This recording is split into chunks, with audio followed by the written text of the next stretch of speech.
Good morning, Georgiana. I'm coming to you from our courtyard today. Happy Take 5 Day, and I want to just visit with us a minute about some things. So one of the passages of Scripture I've been reading almost every day since all of this mess has started comes from the book of Isaiah. It says, "Forget the former things. Do not dwell on the past." Man, can I just tell you how hard that is? Because a lot of the past I really liked. But God says, "See, I am doing a new thing. Now it springs up. Do you not perceive it? I am making a way in the wilderness." One of the things I think we can agree upon is that probably most of our life was a bit of a wilderness before. So this is just a new wilderness. So one of the things that is a new thing is we have no pumpkins. We tried to have a pumpkin patch this year, but it turns out that there is a trucking shortage in the United States that has been exacerbated by the fact that hurricanes have hit the Gulf Coast.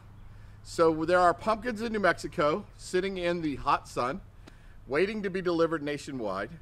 And we finally got to a point where we had to make a decision about whether we had pumpkins on our property. So part of what I want to share with you is that we still want to support our community in pumpkins. So we're supporting Grace United Methodist Church here on Merritt Island and their pumpkin patch. Part of our load will go to them. And then we're encouraging our church family to go to them and support their pumpkin patch, which goes towards their children's ministry. It's a way for us to partner with a sister church in town and to help see them fulfill their goals as it relates to the pumpkin patch. But part of that scripture said God was doing a new thing. And so at the end of the month, we are going to have the first ever trunk or treat drive-through here at Georgiana.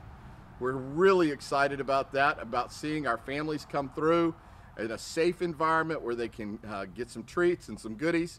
You are going to be blown away by the huge decorations that are happening and the planning that children's ministry's gone into this. I just can't thank Kelly and Judy and their team enough for all that they're doing. So God's doing some new things, and we're going to take a year off from the pumpkin patch and reevaluate that after what I think has been 18 years of our church having that ministry. So I also want to share with you that you are doing an amazing job. Both the virtual church and the live church really doing a super job each week, and we just love you. So as you think about life and what's going on and the things that are in the past that we remember that we don't have and things that God might be doing in the future, new traditions, new ways of doing things, you find yourself in the same place that your pastor is at. Reevaluating simply how we just do the things we enjoyed in the past. So I ask that you would just continue to be in prayer for your staff and our church family as we every day make the best decisions that we can make. In fact, that's been the advice I've been giving most people. Listen, you just have to make the best decision that you can in the moment, right? And then go from there. Last thing I want to share with you is there's some things that we attribute to being in Scripture. Did the truck pass? Good. There are some things that we attribute to being in Scripture that aren't in Scripture, but are no less good advice. One of the things that we say is that man plans and God laughs. Not in the book, but no less true, I think, right?